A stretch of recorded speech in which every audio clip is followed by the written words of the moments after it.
یہ محمد آخر چاہتے کیا ہیں؟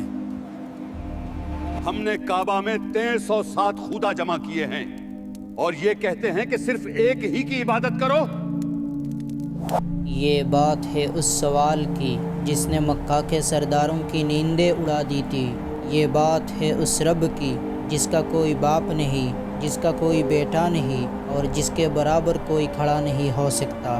یہ بات ہے سورۃ الاخلاص کی۔ قل هو اللہ احد۔ بچپن میں جب نماز میں کوئی سورہ یاد نہیں آتی تو ہم سب سے پہلے اسی قل هو اللہ احد کا سہارا لیتے ہیں۔ کیونکہ یہ چھوٹی ہے، آسان ہے، لیکن زندگی میں ایسے موقع بہت کم آتے ہیں جب کوئی یہ بتاتا ہے کہ یہ 4 آیاتیں اصل میں ہے کیا۔ کیوں نبی پاک صلی اللہ علیہ وسلم نے فرمایا کہ یہ اکیلی سورہ 1/3 قرآن کے برابر ہے۔ اور وہ کون لوگ تھے جنہوں نے ہمارے نبی سے یہ پوچھنے کی جرت کی تھی کہ اے محمد ذرا بتاؤ تو صحیح، تمہارے رب کا نسب کیا ہے؟ وہ سونے کا بنا ہے یا چاندی کا؟ اللہ نے ان کے اس بیہودہ سوال کا جواب کیسے دیا؟ اور آج کے دور میں جب ہم پتھر کے بتوں کو نہیں پوجتے تو اس سورہ کا ہماری زندگی میں کیا کام ہے؟ جانیں گے اس ویڈیو میں۔ اسکالرز اور مفسرین بتاتے ہیں کہ یہ سورہ اس وقت نازل ہوئی جب مکہ میں شرک اپنے عروج پر تھا۔ لوگ ہر چیز کی پوجا کرتے تھے، کبھی سورج کی، کبھی چاند کی، کبھی ہاتھ سے بنائے ہوئے بتوں کی۔ یہ محمد آخر چاہتے کیا ہیں؟ ہم نے کعبہ میں 1307 خدا جمع کیے ہیں اور یہ کہتے ہیں کہ صرف ایک ہی کی عبادت کرو۔ ترمذی کی حدیث میں آتا ہے کہ مکہ کے مشرکین نبی کریم صلی اللہ علیہ وسلم کے پاس آئے اور بڑے طنز کے ساتھ بولے، آئے محمد، ہمیں اپنے رب کا نسب بتاؤ۔ اس کا باپ کون ہے؟ اس کا دادا کون تھا؟ اور وہ کس چیز سے بنا ہے؟ سونے سے بنا ہے؟ چاندی سے بنا ہے؟ یا کسی اور چیز سے بنا ہے؟ ذرا سوچئے، کتنا سنگین سوال تھا۔ وہ اللہ جو خالق ہے اسے یہ مخلوق پوچھ رہی ہے کہ تیرا باپ کون ہے۔ جب محمد صلی اللہ علیہ وسلم سے یہ سوال کیا گیا تب آسمان سے جبرائیل علیہ السلام اترے۔ کوئی لمبی چوڑی دلیل نہیں، کوئی لمبی ہسٹری نہیں، بس 4 چھوٹی سی آیتیں لائے جو قیامت تک کے لیے اللہ کا انٹروڈکشن بن گیا۔ اللہ نے فرمایا، اے نبی کہہ دیجئے،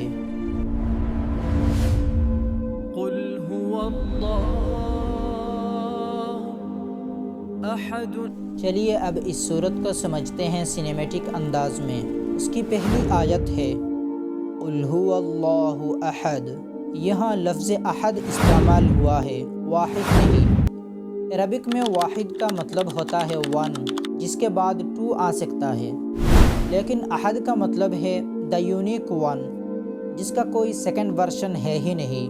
وہ اپنی ذات میں، اپنی صفات میں اکیلا ہے۔ یہ سیدھا تماچا تھا ان لوگوں کے منہ پر جو پوچھتے تھے کہ اللہ کا میٹیریل کیا ہے۔ اللہ کہتا ہے، میں احد ہوں، میرا کوئی میٹیریل نہیں، میرا کوئی جوڑ نہیں۔ دوسری آیت ہے اللہ الصمد، اللہ بے نیاز ہے۔ الصمد یہ بڑا ہیوی لفظ ہے۔ صمد اس چٹان کو کہتے ہیں جو ہلتی نہیں، جس کا سہارا لیا جاتا ہے۔ اس کا مطلب ہے وہ ذات جسے کسی کی ضرورت نہیں لیکن سب کو اس کی ضرورت ہے۔ ہم سب نیڈ کے بنے ہوئے ہیں۔ ہمیں ہوا چاہیے، پانی چاہیے، عزت چاہیے، لیکن اللہ کو کس چیز کی ضرورت ہے؟ لا یحتاج الی احد، اسے کسی کی ضرورت نہیں۔ وہ کھانا نہیں کھاتا، وہ سوتا نہیں، وہ تھکتا نہیں۔ تیسری آیت ہے لم یلد ولم یولد، نہ اس نے کسی کو جنا اور نہ وہ کسی سے جنا گیا۔ یہ جواب تھا ان مشرکین کو جو پوچھتے تھے اللہ کا باپ کون ہے، اور ان عیسائیوں کو جو کہتے تھے عیسیٰ اللہ کے بیٹے ہیں، اور ان عربوں کو جو کہتے تھے فرشتے اللہ کی بیٹیاں ہیں۔ اللہ نے کلیئر کر دیا، فیملی سسٹم انسان کے لیے ہے، جانوروں کے لیے ہے، خدا کے لیے نہیں۔ نہ اس کا کوئی بیٹا ہے جو اس کا کام سنبھالے، اور نہ اس کا کوئی باپ ہے جس سے اس نے پاور لی ہو۔ وہ ہمیشہ تھا اور ہمیشہ رہے گا۔ چوتھی آیت ہے وَلَمْ يَكُنْ لَهُ كُفُوًا أَحَدٌ، اور کوئی بھی اس کا ہمسر یعنی برابر نہیں ہے۔ یہاں اللہ نے بات ختم کر دی۔ کفواً کا مطلب ہے ایکول یا کمپیٹیبل، کوئی اس کے برابر کا نہیں، نہ طاقت میں، نہ علم میں، نہ بادشاہت میں۔ دنیا کے سارے ڈکٹیٹرز، سارے کنگز، سارے سپر پاورز مل کر بھی ایک مکھی نہیں بنا سکتے، اور وہ اللہ پوری کائنات کو کن فیکون سے چلا رہا ہے۔ اب آپ سوچیں گے یہ تو ہمیں پتہ ہے، اس میں نئی بات کیا ہے؟ تو سنیے صحیح بخاری کی یہ حدیث۔ ایک بار نبی کریم صلی اللہ علیہ وسلم نے صحابہ سے فرمایا، کیا تم اس سے عاجز ہو کہ ہر رات 1/3 قرآن پڑھ لیا کرو؟ صحابہ حیران ہو گئے، بولے یا رسول اللہ، ایک رات میں 1/3 قرآن کون پڑھ سکتا ہے؟ آپ صلی اللہ علیہ وسلم نے فرمایا، سورہ اخلاص 1/3 قرآن کے برابر ہے۔ صحابہ نے پوچھا ایسا کیوں؟ آپ صلی اللہ علیہ وسلم نے فرمایا، کیونکہ پورا قرآن 3 حصوں میں بنتا ہے، سٹوریز، لاز، توحید۔ سورہ اخلاص اکیلے پوری توحید کو کور کر لیتی ہے۔ اگر آپ نے اسے سمجھ لیا تو آپ نے دین کی بنیاد سمجھ لی۔ ایک اور واقعہ سنیے۔ ایک صحابی تھے جو ہر نماز میں ہر رکعت میں سورہ اخلاص ضرور پڑھتے تھے۔ لوگوں نے شکایت کی کہ یہ کیا کرتے ہو، اور کوئی سورہ نہیں آتی کیا؟ نبی کریم صلی اللہ علیہ وسلم نے ان سے پوچھا، تم ایسا کیوں کرتے ہو؟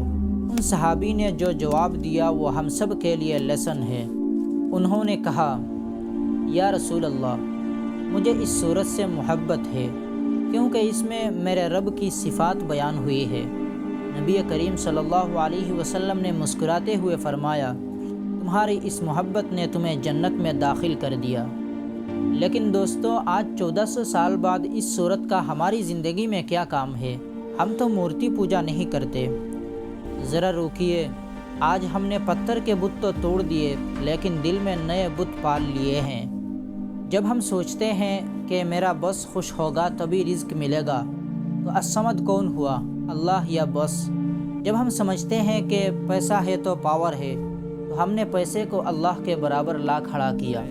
سورہ اخلاص ہمیں پیور کرتی ہے، اس لیے اس کا نام اخلاص ہے۔ یہ سورت ہمیں یاد دلاتی ہے کہ دنیا کی ہر چیز ایکسپائرڈ ہونے والی ہے، صرف ایک ذات ہے جو ہمیشہ رہے گی۔ جب آپ مشکل میں ہوں، جب کوئی سہارا نہ دے، جب چاروں طرف اندھیرا ہو، تو یاد رکھنا اللہ الصمد، یہ وہی ہے جسے تمہاری ضرورت ہے، اور وہ تمہاری پکار سننے کے لیے ہمیشہ موجود ہے۔ امید کرتا ہوں آج کے بعد جب آپ نماز میں قل ھو اللہ احد بولیں گے تو آپ کے رونگٹے کھڑے ہوں گے، آپ کو فیل ہوگا کہ آپ کس کے بارے میں بات کر رہے ہیں۔ دوستو، اللہ کو پہچانیے، صرف رٹا مت لگائیے۔ یاد رکھیے، we are the builders of آخرہ۔ جزاک اللہ خیر۔ السلام علیکم۔